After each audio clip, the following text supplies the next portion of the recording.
Canary Street Press and HarperAudio present Enemy of My Dreams by Jenny Williamson. Performed by Lisa Flanagan. For Mom, I got back on the horse every time. You'd be proud. Prologue. Frigidus River, Julian Alps, September 9th, 394 A.D. 3 days after the last battle ended, the mighty Bora still stalked the floodplain. It shrieked and murmured amongst the broken war machines and sent dust spirals walking amidst the dead. The men were saying it was the wind that won them this war, that the gods had sent it to drive the enemy's arrows back in their faces. Alaric of the Goths set his back to the battlefield, the Bora snapping his cloak around his heels. Someone should tell the gods then that the thrice-damned battle is over. Before him the usurper Eugenius knelt on the ground.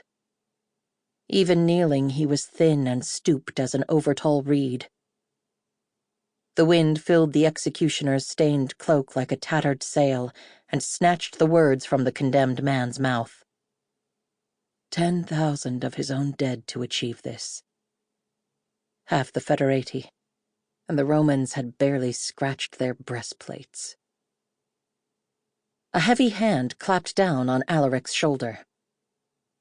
Well done. The General Stilicho smiled, jovial as Saturnalia. Without you, we never would have taken that valley.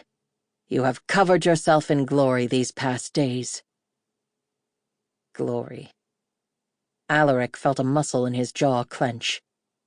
There had been nothing glorious about what happened in that valley. He'd walked out covered only in blood, his men's as much as his enemies. The Emperor Theodosius stepped out of the crowd below, swollen with his own importance. He interrupted Eugenius's last words with a speech about the Christian God who'd brought them victory. Mercifully, the wind obscured most of it. The Emperor will want to see you, Stilicho said. He will want account of your dead, and if you play it right, there will be a reward.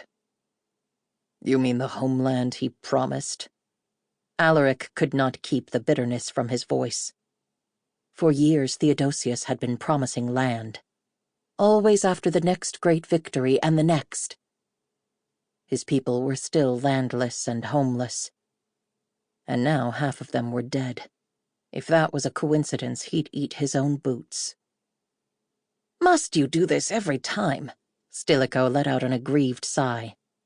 The Emperor owes this victory to you, but you must be politic, Alaric. You stand to gain much, given time. Alaric shook his head grimly. If there was one thing his people did not have, it was time. He remembered the Huns sweeping down from the eastern hills, lines of homesteads burning. It was an old memory, one from his childhood, but it was still happening. Stilicho glanced at his battered, blood-stained cuirass and frowned. Be sure to clean yourself up first. Cut your hair, for God's sake. Try not to look so much like a barbarian. Down below, Theodosius had finished his talk of God. He gave an impassive nod to the executioner. The Bora stopped just as the axe fell. The imperial tent was full of rich fabrics and rare wood, all the comforts the emperor could not do without on campaign.